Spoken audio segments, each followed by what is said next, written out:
చెప్తానంటే అధ్యక్ష ఈ రాష్ట్రం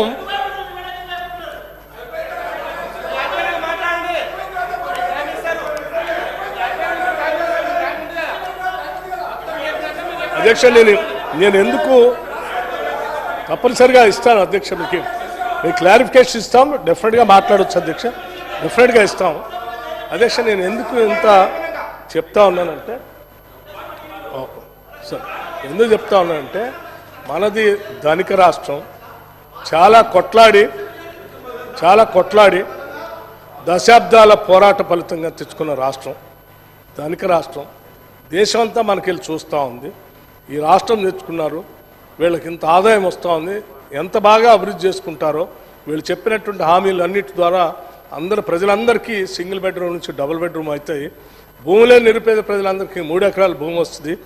లక్షల ఎకరాల్లో నీళ్లు పారుతూ ఉంటాయి అందరూ బాగుపడుతూ ఉంటారని రాష్ట్రం అంతా ఎదురు చూస్తాం దేశం అంతా చూస్తూ ఉంది అటువంటి చూసే పరిస్థితిలో మనం ఈ రకమైనటువంటి వాస్తవాలకు భిన్నంగా ఇటువంటివన్నీ పెట్టేసి చివరికి 20% 25% గ్యాప్ ఇచ్చేసి అవన్నీ చేయకపోవటం వలన ఏమవుతుందంటే చాలా ప్రమాదం జరుగుతుంది ఉదాహరణ మనందరూ తెలిసిందే ఆనాటి తెలుగు రాష్ట్రాలు రెండు కలిసి ఉన్నప్పుడు సత్యం కంప్యూటర్స్ అనే ఒకటి ఉండేది అధ్యక్ష ఆ సత్యం కంప్యూటర్స్ ఏం చేసిందంటే ఇక్కడ నుంచి సాఫ్ట్వేర్ ఇండస్ట్రీని అద్భుతంగా ఎదుగుతుంది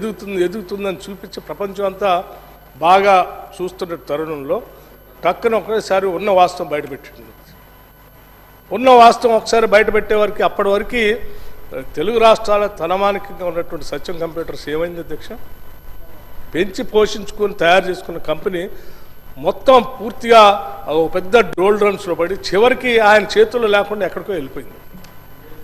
అంత ప్రమాదకరమైన పరిస్థితుల్లో నెట్టివైపు ఉన్న వాస్తవాలకు దూరంగా మనం భ్రమలు కల్పిస్తూ ముందు తీసుకొని పోయి లేదంతా ఉన్నట్టు చూపించుకుంటూ పోతే చాలా ప్రమాదకరమైన పరిస్థితుల్లో పోతాం అలా పోకుండా ఉండాలనేటువంటి ఆలోచనతోనే మేము ఉన్న వాస్తవాన్ని జాగ్రత్తగా బయటికి తీసుకొని వచ్చి ఇగో మన ఆదాయం ఇంత ఖర్చులు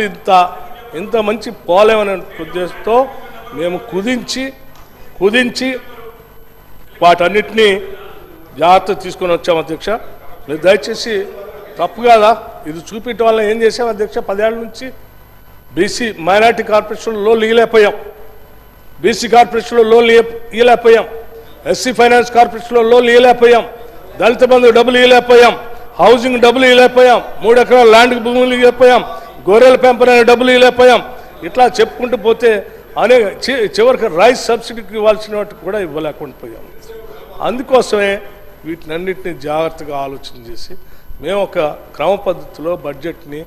తయారు చేసి హెల్దీ బడ్జెట్గా ఇచ్చిన హామీలు మనకున్న ఖర్చు ఉన్న ఆదాయం వీటన్నిటిని బేరు చేసుకొని ప్రవేశపెట్టాము అధ్యక్ష దీన్ని దయచేసి అందరూ సభలో ఉన్నటువంటి వాళ్ళంతా రాష్ట్ర పరిస్థితి గమనంలో తీసుకొని కేవలం ప్రభుత్వం కాదు మేము కూడా సహకరిస్తాం మనందరం కలిసి తెలంగాణని నిర్మించుకుందాం అనేటువంటి దశలో ముందుకొచ్చి అభినందనలు తెలుపుతారని అనుకున్నాం కానీ అట్లా చెప్పకుండా ఇంకేవో మాట్లాడుతూ చెప్పడం కొంత బాధ అనిపించింది అధ్యక్ష అందుకే మరొకసారి నేను ఆ వాస్తవాలన్నీ మీకు చెప్పాను అధ్యక్ష అట్లాగే కడియం శ్రీహరి గారు ఇంకో మాట కూడా మాట్లాడారు మరి మీరు ఫిజికల్ డెఫిసిట్ 53,228 కోట్లు చూపిస్తున్నారు చెప్పారు కదా మరి మీకు ఇంత అప్పు యాడ్ నుంచి వస్తుంది ఎట్లా చేస్తా ఉన్నారు అధ్యక్ష ఇప్పుడు